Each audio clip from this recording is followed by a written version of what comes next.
Now, as you can see, as he's running around the Crocodile today, we are demonstrating some of the customary behaviours such as kissing, jumping and running. Now, hopefully we can do a really fun demonstration of his running skills today. We're going to give him some of his favourite treats and then we'll see if we can do a really fun green call for you guys. Good boy!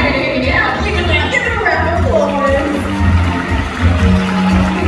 Alright, we're going to finish up there with Virgo today. But please keep an eye on him and you can actually go check him out today back down at our alligator down at the front of the zoo. Thank you so much, guys. Give him a round of applause. He was epic. That was our first ever Casparochi, guys. Oh, absolutely beautiful. What do you think of that?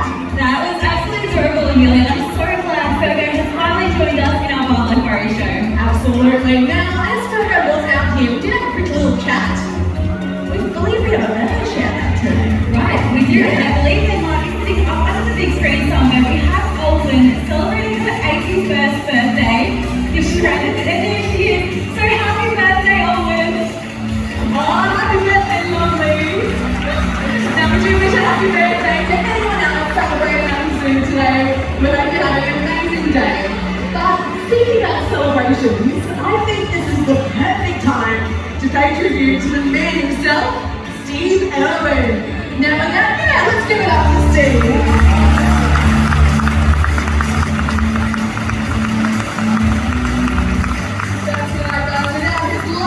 Passion for wildlife, none of this, and definitely none of us would even be here today. Now, Steve, he was pretty famous for quite a number of things, but particularly famous for one word. Now, you should all be able to tell me what that word was. Crikey, that's right. So we're going to do what we call at Australia Zoo a good old-fashioned crike-off. Group number 1, wing out bursting. Group number 2, fully count-free. I will need every single one of you out of your seats with your thumbs in the air, giving me your loudest crikey in honour of Steve. And then group number 2 over there, that little tiny bitty group, they're going to try and be louder than us. Itty bitty group. Wow. Okay. Well, seems that side of you showing, we might pick a judge because I feel like we might cheat here. So, looking into our VIP section today, would any of you like to be our judges? Yeah? Fairly in the middle? Awesome. So all I need you to do, listen really carefully and pick the loudest side. Got it? Yeah, No, remember, loudest. That one. remember which side you're sitting on. Just kidding, it will be fair. But group number 1, like I said, every single one of you out of our seats, giving me crikey on 3, 2, 1. Oh my gosh. Did you hear that? That was incredible. I don't know, well, it wasn't too bad, but sit back. We're going to show you how it's done. Alright, group number 2. I'll let you in on a little secret. I have not won this week. So it's Sunday. Come on, please give me your all, guys. I want everyone up out of your seats. Your thumbs in the air. Crikey on 3, 2, 1.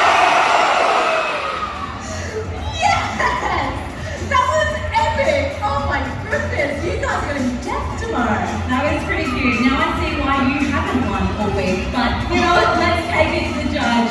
Judge, think really hard about this. Who's it gonna be? Oh, we're thinking. Congratulations! We have won our very own Wildlife Warriors crike-off. Stay exactly where you are. I don't believe him. I don't think he was listening. I'm pretty sure it was fairly obvious. Now, group number 2, unfortunately there is going to have to be some consequence for losing the crike-off. So I'm actually going to ask all of you to stand up, take Amelia with you and leave. I think that deserves a boo. Group number 2, we're gonna leave. Oh, I hope not. Come on, guys, do us stick around, see some wildlife. I'm glad to hear it. Alright, sit back, relax, guys. Check out that big screen and enjoy Australia Zoo's Wildlife Warriors. We'll see you all soon. Come with me, share with me, share my wildlife with me. My job, my mission, the reason I've been put onto this planet is to save wildlife. And I thank you for coming with me. Yeah, let's get it.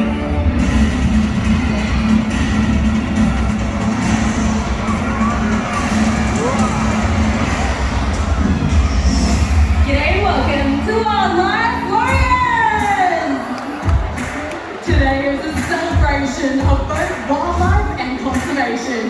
And we all know it, and it's thanks to Steve's dream that you can bring animals to you from all around the world. These marvels flying over your heads are cause. Native to Central and South America, these colourful characters are pretty hard to miss, both in sight and sound. There are actually 17 different species of macaw, ranging in size from a small parrot all the way up to a hyacinth that can grow over 1 meter long. And they all have unique personalities and looks. Those feather lines on their faces are just like our fingerprints, meaning they're unlike any other. However, unfortunately, it is because of that beauty, people are stealing them from their forest homes to sell them as pets. Now make no mistake guys, it is all of you that can help keep these beautiful birds flying free, and that is simply by always saying no to illegal wildlife trade. And trust us folks, you do not want a pet bird that lives to be 100 years of age, who will forever remain as hyperactive as your 5-year-old child. Well, it looks like our macaws are heading off home, so let's take this from feathers to scale. Ooh, now check out some of the snakes joining you in the Crop Museum. Here in Australia, we're super lucky to be home to more species of venomous snakes than non-venomous. But don't worry, the snakes from here right now are all of the non-venomous variety, and they're feeling really comfortable around people. Now this is because they've grown up right here at Australia Zoo. Now, if you actually view the world through a snake's eyes, you will notice they rely on movement rather than colour or shape. And a really cool fact, they don't actually have ears. Right, so if you were to see a snake and scream, it's not going to bother it, but if you were to accidentally step on one, that would be a totally different outcome. That's right, so if a wild snake is feeling bored or threatened, the only thing it can do to protect itself is to bite. So it makes sense people tend to get bitten, and they are deliberately trying to catch or even kill a snake. Yes, unfortunately the first aid for an Australian snake bite is actually really easy and effective. If you or one of your mates are ever unlucky enough to be bitten, I have something that just might come in handy. Like a compression bandage. Yeah, did you bring it? I left my bum bag. Oh, you did too. You didn't, so you don't have the bandage. No. Don't worry, girls, I've actually organised a plan B for us today. Now, thanks to Luca, we have exactly what we need, which is that compression bandage. If you don't have a bandage or a cute bird to deliver it, don't worry, because an item of clothing or even a belt can do the trick. That's right, please don't lose that bandage. We need that. Alright, who better to demonstrate how to use it though than Steve and Terry. Here in Australia, we've got a technique that we use to get bitten by a snake. It's very successful. Here's a snake right here, right there. I got it! It's the giant road snake! Highly venomous! But I think, it bit me! Right on the head! Right there. Terry! I'm being bitten by a snake! What kind of snake? A road snake! Highly venomous road snake!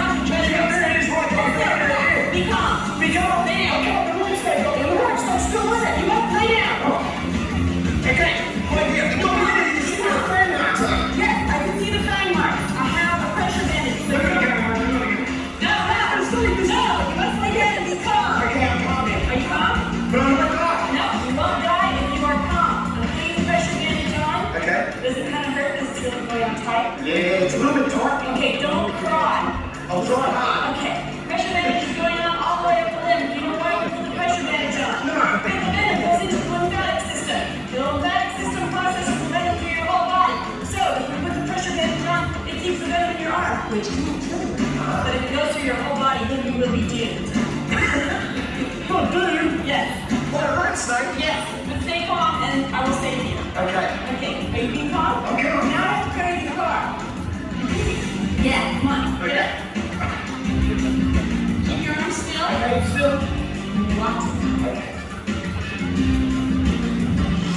you've got to watch out for those rope snakes, but in all seriousness, let's not forget those 3 simple steps. Step 1, keep calm and still. Step number 2, apply that compression bandage. Now, not too tight that you cut off the circulation, just the same amount of pressure you'd use on a sprained ankle or a wrist. And step number 3, call an ambulance. Keep your patient calm and still till they arrive. And please, always let that help come to you. Excellent advice, girls, but we better get out here because Crystal is going to take you all to the skies. Oh, thank you, ladies. Now, in Australia, we're home to such a large diversity of bird life. And if you're lucky enough, you might see a beautiful whistling kite just like Fletcher here.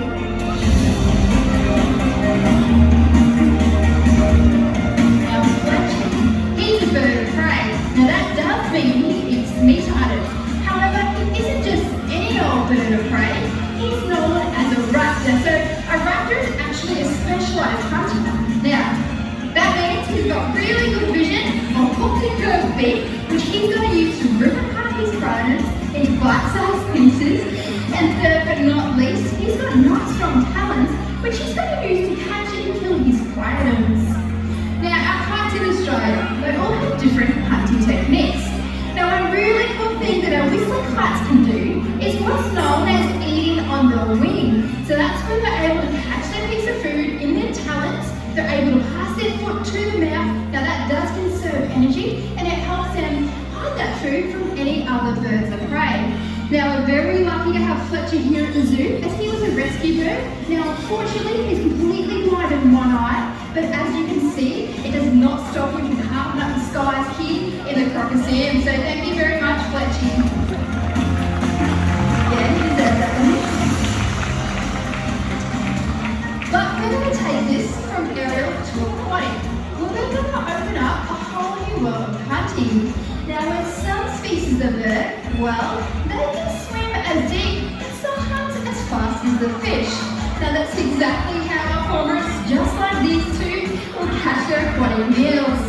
Now Albert at the top, he's the larger of the two. Now he's what's known as the greater cormorant. And Scuba Clee, she has that beautiful two-toned coloration. Now she's what's known as a little pied cormorant. And as you can see, they're both perfectly designed for life in the water, as they do lack that water-resistant coating on their feathers that many other birds do have. Now whilst this is great for life under the water, well, a bird, they just may not take to the sky to grow feathers. Now that's why you will see your cormorants lining the riverbeds throughout Australia with the wings outstretched, just as if they're hanging themselves out to dry. Now, Albert and Scuba, there are only 2 out of 5 different species of cormorant that we do have here in Australia.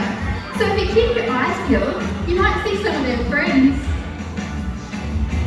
But whilst there are some birds that like to dive beneath the water, there are some that like to stalk the shallows in search of a fresh catch. Now our next bird, he's going to be making his grand entrance from outside of the Crocoseum. Now our locals of the north, they have a wingspan of up to 2 meters in length and they can soar in the highest of altitudes. Now if you direct your eyes above the roof, we're about to be joined by the only species of stork found here in Australia. Ladies and gentlemen, this is Douglas!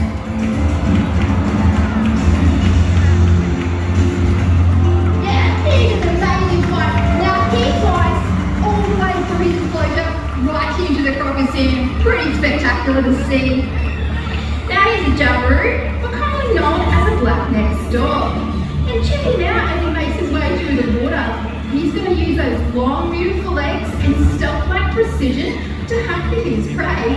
Now once he does find something, he's going to use that sword-like beak to stab out and grab it. Now he can take down anything from fish, crustaceans, eels, and sometimes even juvenile crocodiles.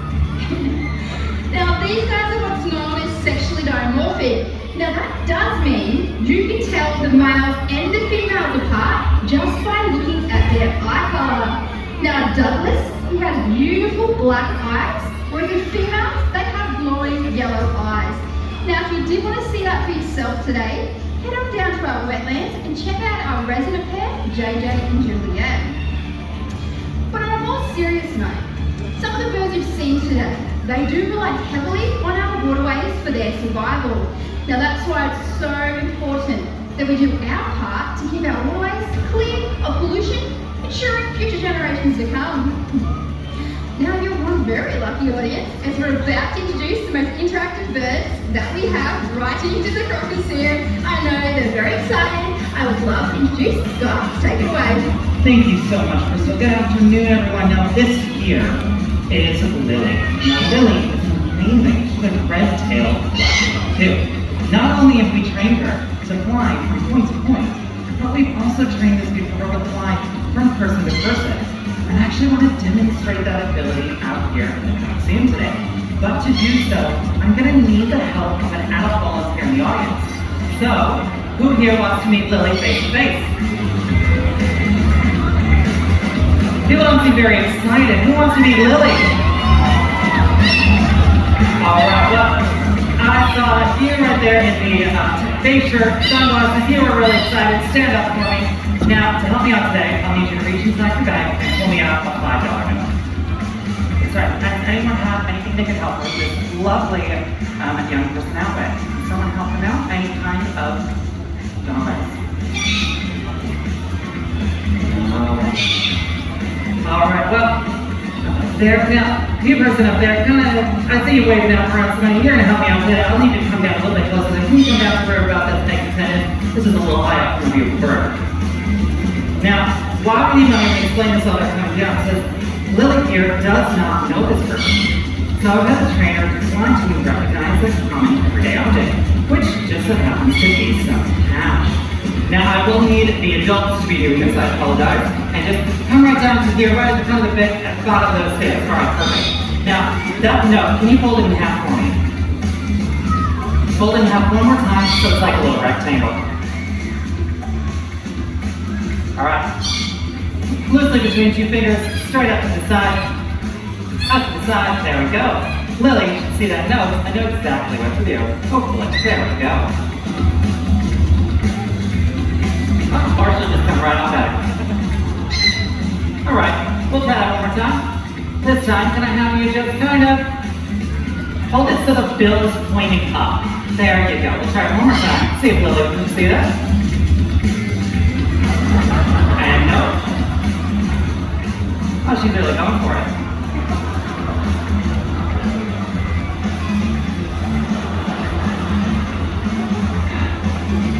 Fantastic. I feel it's safe to assume you can probably put the money away at this point. Thank you so much for your help. I appreciate all of your lovely attention, but I'm going to go grab my bird. My incredibly cheeky red-tailed black cockatoo. Thank you. Well done, Scott and Lily. What a cheeky little bird. Like, now it is time to meet some of Lily's best mates. Check out some of our gorgeous native parrots. These cheeky birds are very social out in the wild, and as you can hear, have a very distinct call. If you keep your eyes and your ears open, you might be lucky enough to see some of these beautiful birds flying around Australia. But now,